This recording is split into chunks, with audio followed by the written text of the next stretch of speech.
What does it take for a WWE Hall of Famer, one of the most respected and brutally honest minds in the wrestling business, to say that a newcomer is a once-in-a-generation superstar and a future Hall of Famer herself? That's exactly what Booker T just did with Jade Cargill, and he didn't say it lightly. Since making her way to WWE, Jade Cargill has been on an absolute tear. She entered the company with sky-high expectations, but what she's done since has turned potential into reality. Her Queen of the Ring victory was more than a win, it was a declaration. A ticket to the top. And at SummerSlam, she's got a Women's World Championship match to prove that this is more than hype.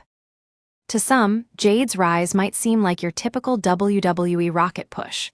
A company finds a star they like, they get behind her, and the fans are told to get on board. But according to Booker T, this is different. This isn't just WWE picking a winner, this is the arrival of a generational athlete. A superstar with something you simply can't teach. On his Hall of Fame podcast, Booker T made it crystal clear. He's seen the future, and her name is Jade Cargill. "I've said it from the beginning," Booker explained. "Jade has WWE written all over her. She's got that once-in-a-lifetime presence. That superhero feel. You can teach anyone a suplex. You can teach a wrist lock, but you can't teach presence. And she has that in spades." And he's not wrong. From the moment Jade walks through the curtain, she demands attention. That's always been her magic. Even before her WWE debut, she was a standout in AEW. While others were grinding in the shadows, Jade was making headlines, breaking streaks, and creating must-see moments. Her transition from AEW to WWE wasn't just a brand switch, it was the next chapter in a career that's been building toward something massive. Let's rewind for a second.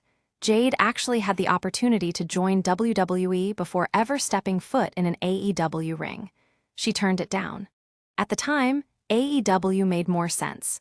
It was a new company, just like she was a new performer. She had a young daughter and didn't want the exhausting WWE schedule. She needed stability. AEW gave her room to grow. And grow she did. She debuted in AEW in a headline-making tag match alongside Shaquille O'Neal against Cody Rhodes and Red Velvet. From there, it was full throttle. Jade went on an undefeated run that echoed Goldberg in WCW. She was dominant, untouchable, and doing it all while still learning the ropes. But here's the thing, she did it smart. She didn't overexpose herself. She protected her image. Her matches were structured to showcase her strengths and hide the weaknesses of someone still new to the business. And that's part of what makes her journey so unique. She didn't allow her inexperience to define her. Whether on AEW's Dark or Elevation shows, or later as TBS champion on Dynamite, Jade made sure her brand stayed strong. She didn't overstay her welcome. She didn't become stale. And by the time she walked away from AEW, fans were still intrigued, not exhausted. When WWE signed her, they knew exactly what they had. They didn't just drop her in the ring and say, "Figure it out." No, they orchestrated everything down to the smallest detail. From the moment her WWE signing was announced, the company handled her like a major attraction.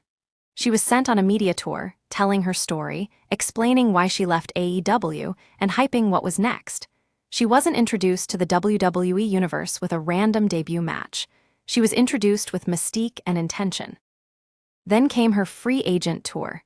She appeared on Raw, NXT, and SmackDown with GMs from each brand making their pitch to sign her.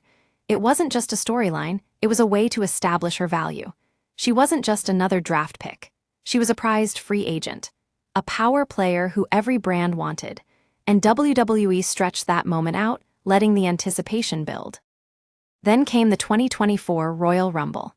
Jade made her official in-ring debut on WWE's grand stage, and it was exactly what it needed to be: big, bold, and calculated.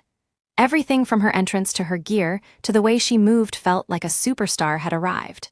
She didn't come across as someone hoping to break through. She came across as someone who already belonged. From there, WWE did something very smart. They didn't book her as the monster heel like in AEW. They gave us something fresh. They booked her as a babyface and paired her with arguably the most beloved babyface in the company, Bianca Belair. That pairing worked like magic. Together, Jade and Bianca formed a tag team that went through it all. Wins, losses, emotional setbacks, and big-time celebrations. It allowed Jade to show a different side, vulnerable, fiery, and resilient. Naomi was often by their side, creating a strong trio of Black excellence and chemistry that resonated with fans in a real way. But then came the twist. In a shocking backstage segment in November, Jade was missed. Jade was mysteriously attacked. No attacker was revealed. No storyline follow-up explained what happened. She was laid out on top of a car, and that was it. It sparked rumors, theories, and confusion. Was she hurt? Was this real or scripted? WWE remained silent, letting the speculation simmer. She returned in early 2025, stepping back into the spotlight at Elimination Chamber. From there, WWE shifted gears. Jade's singles run officially began, and she didn't miss a beat. Her revenge match with Naomi at the start of the year showed just how far she'd come. It was physical, personal, and emotional. The two former allies clashed at WrestleMania 41, and Jade walked away victorious in one of the most high-profile women's matches of the night. That victory solidified her as a singles threat. It wasn't a fluke. It wasn't a push. It was the result of a company investing in a star who had done the work. Then came the Queen of the Ring tournament. Jade steamrolled her way through the bracket before arriving at the finals against Asuka at the Night of Champions premium live event. Beating Asuka was no small feat. Asuka is one of the most respected veterans in the women's division. But Jade pulled it off. She earned her crown, her title shot, and the respect of fans who may have still doubted her. Now, all eyes are on SummerSlam. Jade Cargill is heading into one of the biggest shows of the year with a women's world title match on the line. And she's not coming in as a wildcard. She's coming in as a legitimate contender, someone who's been built up properly over time. Which brings us back to Booker T. "I told you from day one," he said. "She's going to be a Hall of Famer one day. We're going to tell stories about Jade. She's special." And when Booker says someone is special, it matters. This isn't someone who throws compliments around easily. He's trained countless athletes. He's been there, done that, and seen it all. But what he sees in Jade isn't just raw power or flashy entrances. It's the full package: charisma, presence, protecting the brand, understanding the business. WWE didn't just sign Jade Cargill because of her look. They signed her because she's proven she knows how to move like a star, talk like a star, and think like a star. She's been strategic every step of the way, never rushing the process, never forcing a moment, and always protecting her aura.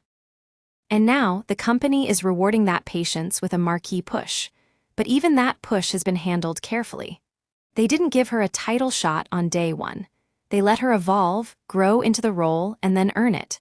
Whether it's by design or by destiny, Jade Cargill has arrived at the perfect time and with the right momentum. From AEW standout to WWE crown jewel, her journey has been anything but typical.